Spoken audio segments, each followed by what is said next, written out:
This time of year, there are so many holidays to celebrate, more than just Christmas and New Year's. Joining me this morning to discuss the importance of teaching kids about different holidays is our race and equity expert, Dr. Rosemarie Allen. Thanks so much for coming in. I'm so happy to be here. This is such a great topic. So talk about why kids should be exposed to some of the other holidays that are happening. You know, when we expose children to different holidays, they learn that not everyone celebrates the way that they do. They learn to be inclusive. They learn to accept and honor the traditions and customs and ways that people celebrate different holidays. Yeah. It teaches them to be very inclusive. Yeah. So aside, obviously, from Christmas and New Year's, there's some other holidays that are happening right now. Talk about some of those. Absolutely. Hanukkah's happening right now. And as a matter of fact, there are a few things happening this weekend. And Kwanzaa will be coming up. Yeah. But before Kwanzaa, we will see Los Posadas. And that is the celebration of the trek, of the journey that Mary and Joseph went through to find lodging right before Jesus was born. It's a huge Mexican holiday. There are a couple of events that are taking place this weekend, and I know they're going to put them on the screen a little bit later. But teaching your children about these different holidays, it really opens up their minds, and it generates curiosity. Absolutely, and it's a long-term thing. I grew up having kind of a divided family. We did Christmas and Hanukkah. We did Passover and Easter. We did all those. And it's so great because you learn about so much history, you know, and all the traditions that come along with it. So that's why it's so important.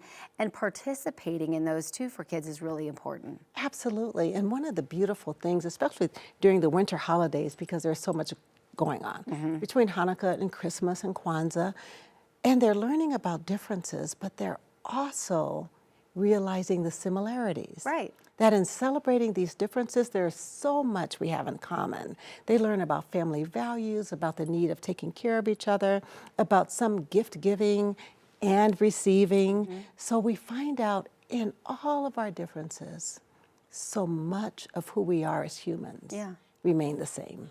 And I know that they kind of do this in some schools as well, as they teach different types of holidays, but what are some other ways that families can show kids some of the other things that people do during this time of year? You know, one of the things that I love, I talk about the return of the light, and that's what the winter holidays are about, to go to some of these events or to set up a Kwanzaa table, to learn about those 7 days of Kwanzaa, to talk about and read books about Las Posadas, to talk about Hanukkah and the miracle of the oil. And again, bringing books in, celebrating with others, talking about things as a family. We talked about your Advent calendar as a family, and to really say, I wonder what other people are doing.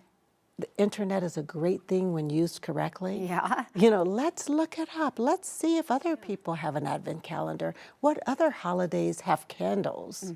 You know, things like that. And libraries are so good with that too. You know, they usually have a section that shows you all of the different holidays that are great for kids, so you can read to them that way, and they have displays in the libraries as well. It's great. Absolutely. Great resource. Dr. Rosemarie Allen, thank you so much for coming in. I'm so happy to be here. Always great advice. Thank you.